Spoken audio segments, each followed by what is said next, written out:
안녕하세요. 재테크하는 쫑알세입니다. 오늘은 태형건설 워크아웃 소식을 듣고 다음 타자가 롯데건설이라는 찌라시에 대해서 한번 이야기를 해보고자 손님을 모셨습니다. 우와! 자기소개해 주시죠. 안녕하세요. 쫑알새 남편입니다. 네, 저희 남편은 재테크 전문가는 아니지만 재테크에 관심이 아주 많은 사람이에요. 저희가 오늘은 롯데건설에 대해서 한번 이야기를 해보려고 하는데요.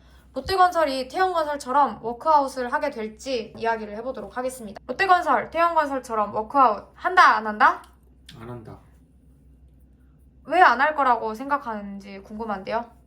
일단 태원건설이 워크아웃을 오늘 신청을 해서 이런 얘기가 나오는 것 같은데, 태원건설 이렇게 홈페이지를 딱 들어가 보면은 입장문이 딱 나옵니다. PF 사업 보증 우발 채무가 발생을 했고, 이로 비롯된 유동성 위기 때문에 워크아웃이 신청이 들어갔다. 그럼 반대로 롯데건설은 PF 사업 보증 우발 채무가 있느냐, 있으면은 유동성 위기가 있느냐.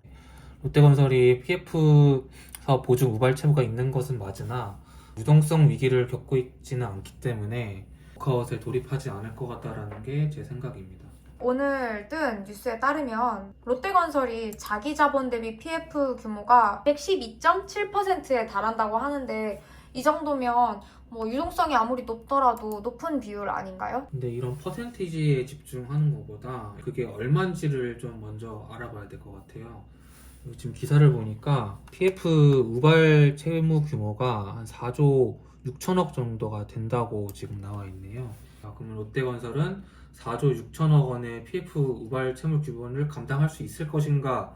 이게 워크아웃에 돌입하냐 안 하냐의 관건인 것 같습니다. 롯데건설은 그걸 감당할 수 있을 만큼 돈이 많다? 돈이 많다라기보다 이 정도 감당할 수 있을 거다라고 저는 보고 있어요. 그렇게 생각한 근거가 있나요? 롯데건설은 사실 지금이 유동성 위기가 아니고 레고랜드 사태가 있었을 때의 유동성 위기를 한번 겪은 적이 있거든요.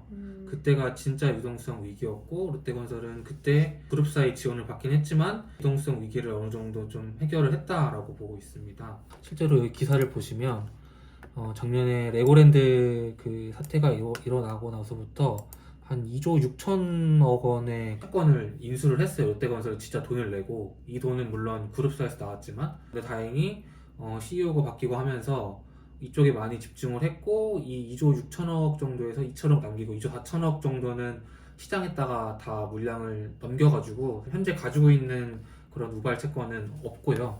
보면은 아까 제가 레고랜드 얘기했잖아요.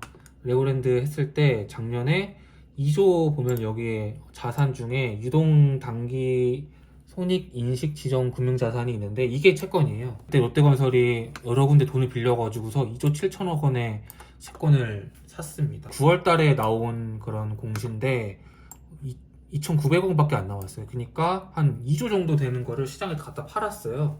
그러면 그 2조는 어디 갔냐 보면은 여기 현금성 자산이랑 빚을 갚았는데 지금 현재 한 1조 9,600억이니까 채권을 시장에 팔아서 그 판 돈을 현금으로 가지고 있다라고 보면 돼요. 그러면 어느 정도 유동성에서는 위기가 없다라고도 볼 수 있을 것 같습니다.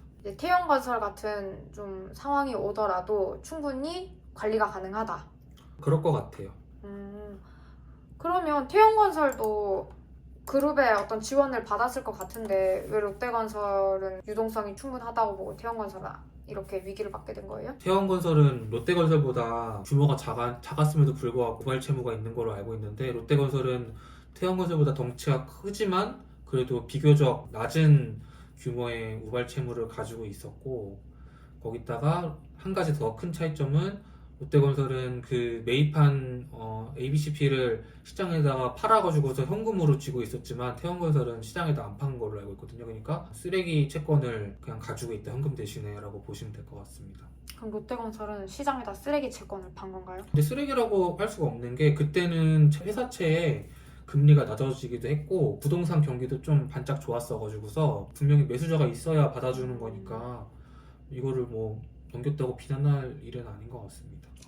롯데건설이 채권을 팔 때는 비교적 시장이 좋았는데 태형건설이 가지고 있는 채권은 그때 팔았으면 지금 위기를 맞지 않았을 일을 아직까지 가지고 있어서 위기를 맞게 됐다는 거네요. 그것도 있고 또 한 가지는 롯데건설이 이 사태 이후로 CEO가 바뀌었는데 CEO가 메리츠 금융이랑 협약 같은 걸 맺어가지고서 1조 5천억 정도를 받았거든요. 수자금 명목으로? 채권을 넘기는 명목으로. 네. 대신에 뭐 물론 이자를 내야 되긴 하지만 당장 현금이 없어서 벌어지는 위기이기 때문에 일단 현금을 받았다는 측면에서는 어느 정도 긍정적이다라고 볼 수 있을 것 같습니다. 뭐 그럼에도 불구하고 롯데건설을 많이 우려하는 시선들도 많고 사실 아직 넘어야 될 산들이 몇 개 있어서 그 부분을 좀 설명드리려고 합니다. 일단은 이 자료의 출처를 말씀드리면은 한국신용평가에서 일주일 전에 지금 발간한 롯데건설의 신용평가 리포트고 등급으로 봤을 때는 신용평가는 A2 플러스 직전 등급과 동일하다는 결론을 냈고 아까 유동성 PF 유동화증권 차환에 대해서 아무래도 그래도 재무부담이 있다라는 건데 아까 메리츠증권이나 이런 데서 1조 5천억을 빌렸으니까 여기에서 발생한 이자 문제도 있다. 당장에 지금 살고 봐야 되니까 이 이자를 감당하더라도 어느 정도 유동성 위기를 벗어나는데 많은 기여를 했다라고 볼 수 있는데 맞이하게 될 문제점이 있습니다. 뭐냐면은 4.9조에서 내년에 도래하는 또 PF 차입금이 있거든요. 그래서 이 돌아오는 차입금을 다시 리파이낸싱 하는 작업이 필요한데 이거를 또 잘 해야 되는 그런 고비가 있고 또 하나 그 문제는 4.9조에 달하는 그 PF 채무에서 미착공 현장이 한 70%에 달하거든요. PF에서 미착공 물량이 70%다. 네, 그러니까 착공이 됐다는 건 어느 정도 이제 사업이 진행이 되고 있고 돈을 회수할 수 있다라는 그런 가시성이 보이는데 미착공은 사업이 안 들어갔기 때문에 돈을 땡기는 것도 그렇고 차환하는 과정에서 좀 문제가 있을 수 있어서 이 부분을 잘 풀어가는 게 내년도의 관전 포인트 아닐까라고 생각을 합니다. 오늘 저와 저희 남편이 롯데건설에 대해서 이야기를 나눠봤는데 어떠셨나요? 저희도 공부를 하는 입장이라 여러분들과 의견을 나누면 좋을 것 같아서 영상을 찍어봤어요. 다양한 의견 댓글로 보내주세요. 오늘도 시청해주셔서 감사합니다. 안녕.